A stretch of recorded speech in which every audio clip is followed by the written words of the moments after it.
11 minute আছে।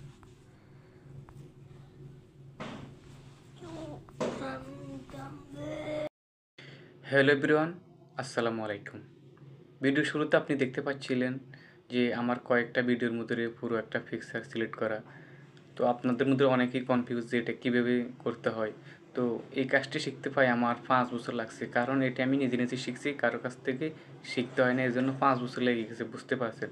আজকে আমি আপনাদেরকে 5 থেকে 10 মিনিটে শিখিয়ে দেবো কীভাবে আপনি আপনারা পুরো একটা পিকচার ভিডিওর মধ্যে সিলেক্ট করবেন, যেটি দেখতে সত্যি অসাধারণ লাগে। তো বন্ধুরা, আপনারা দেখতেছেন দেখার দেখি ইউটিউব চ্যানেল, আর আপনাদের সাথে আছি আমি শেষ বিকেলের রাজ্য। কথা হবে ইন্টুর পরে।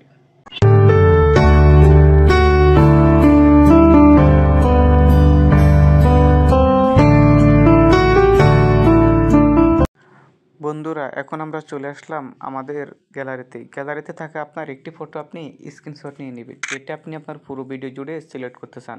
আমাদের ফটোটা এখানে স্ক্রিনশট নেওয়া শেষ। এবার আমি আবার সেই ফটোটার মধ্যে ক্লিক করবো যেটা আমি স্ক্রিনশট নিলাম। এরপর আমি এডিটে ক্লিক করব। এডিটে ক্লিক করার পর এখানে ক্রপ অ্যান্ড রোটেট নামে একটি অপশন আছে, আপনি এখান থেকে আবার ক্রপ করবেন। আর ক্রপটা করতে হলে আপনাকে 3/4 ক্লিক করতে হবে। এবার আপনার ফটোটা যদি উপর নিচ করা লাগে আপনি করে নেবেন। আমি আমারটা করে নিলাম। এরপর আমি টিক চিহ্নতে ক্লিক করলাম, এরপর আমি সেভে ক্লিক করলাম।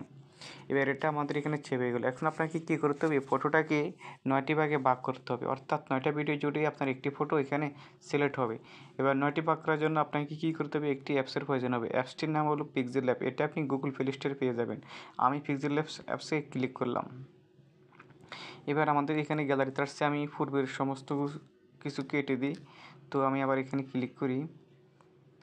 ওকে, আপনাদের সামনে এরকম আসলে আপনি এগুলা সব কেটে দেবেন। এবার আপনাকে কী করতে হবে, এখানে ক্লিক করতে হবে। এরপর আপনি এখানে ইমেজ নামে একটি অপশন আছে, এখান থেকে আপনি সিলেক্ট করতে পারবেন না, কারণ এটা হলো 3/4। আপনি এখানে ইমেজ আছে, ইমেজে ক্লিক করবেন। ইমেজের পাশে যে ফ্রম গ্যালারি আছে এখানে ক্লিক করবেন। এবার আপনি যে ফটোটাকে 3/4 হিসাবে নিচ্ছি সেটা আপনি এখানে ক্লিক করবেন। এটা শুধু 9টি ভাগে ভাগ করার জন্য আপনি এখানে টিক চিহ্নে ক্লিক করলে এটা আপনার 3/4 রেজলিউশনে পুরো ভিডিও জুড়ে এভাবে থেকে যাবে। এবার ফটোটাকে 9টি ভাগ করতে হবে। এবার আপনি কী করবেন, এখানে দেখতে পাচ্ছেন এই যে 9টি ঘর আছে, দেখতে পাচ্ছেন, এখানে ক্লিক করবেন। দেখতে পাচ্ছেন এখানে অনেকগুলো অপশান আছে। এবার আপনি কী করবেন, এটাকে আবার ক্রপ করার জন্য এখানে একটা ক্লিক করবেন। আপনি এখানে ক্লিক করবেন। এখানে ক্লিক করলে দেখতে পাচ্ছেন এটা ক্রপ হয়ে এখানে 9টি ভাগ আছে। তো আপনি আবার এখান থেকে একটা স্ক্রিনশট নিয়ে দেবেন। ওকে, এবার আমাদের ফটোটা স্ক্রিনশট নেওয়া শেষ। এবার আপনাকে কী করতে হবে, আপনার গ্যালারিতে সেভ হয়ে গেছে। এবার আপনি আপনার ইন্টারনেট কানেকশন চালু থাকছে না থাকে আপনি চালু করে নেবেন। আপনাকে যেতে হবে আপনার টিকটক আইডিতে। চলে আসলাম আমার টিকটক আইডিতে। আপনাদেরকে বোঝানোর সুবিধার্থে আমি আমার নতুন একটা আইডিতে চলে আসলাম। আইডিটার নাম হলো আই এম নোয়াখালী শেষ বিকেলের রাজ্য, দেখতে পাচ্ছেন। ওকে, আমি এটা নতুন করে করেছি। দেখেন এখন এই ভিডিওতে দেখেন কোথাও এরকম ফটো সিলেক্ট করা নাই। আমি এখন আমার এই ভিডিওগুলোতে এই ফটোটাকে সিলেক্ট করে দেখিয়ে দেব। চলেন, আপনাকে এই ফটোটা সিলেক্ট করার জন্য প্রথমে আপনার একটা একটা করে ভিডিও নিতে হবে, ঠিক আছে।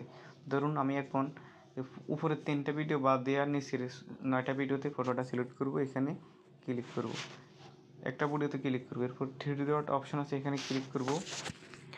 এখানে ক্লিক করার পর আপনি একটু ডানে স্ক্রল করে আসবেন, আর আসার পর দেখবেন এডিট পোস্ট, এখানে একটা ক্লিক করবেন।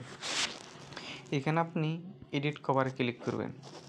এবার আপনি আপলোডে ক্লিক করবেন। আপনার গ্যালারিতে থাকা ফটোটা যে আপনি স্ক্রিনশট নিয়েছেন 9টি ভাগ করা অবস্থায়, এটা এখানে দেখতে পাচ্ছেন। এবার আপনাকে কী করতে হবে, এইভাবে 9টি ভাগের একটি একটি করে মিলাইতে হবে 9টা ভিডিওতে। দেখেন আমি একটা একটা করে মিলাইতেছি। আমি যেহেতু উপর থেকে শুরু করলাম এই জন্য প্রথম কর্নারটা নিলাম 1। দেখেন এটা সেভ হয়ে গেছে। এ হলো 1। আমি আপনাদেরকে পুরো সব কিছু দেখাবো। একটা আসলো, আমি 2 নাম্বার ভিডিওতে ক্লিক করলাম, আবার 3 ডটে ক্লিক করলাম, আবার এডিটে ক্লিক করলাম। এইভাবে আপনি একটা একটা করে 9টা ভিডিওতে 9টা ফটো যখন এইভাবে সিলেক্ট করবেন তখন আপনার ভিডিওটা ঠিক দেখতে এরকম হয়ে যাবে।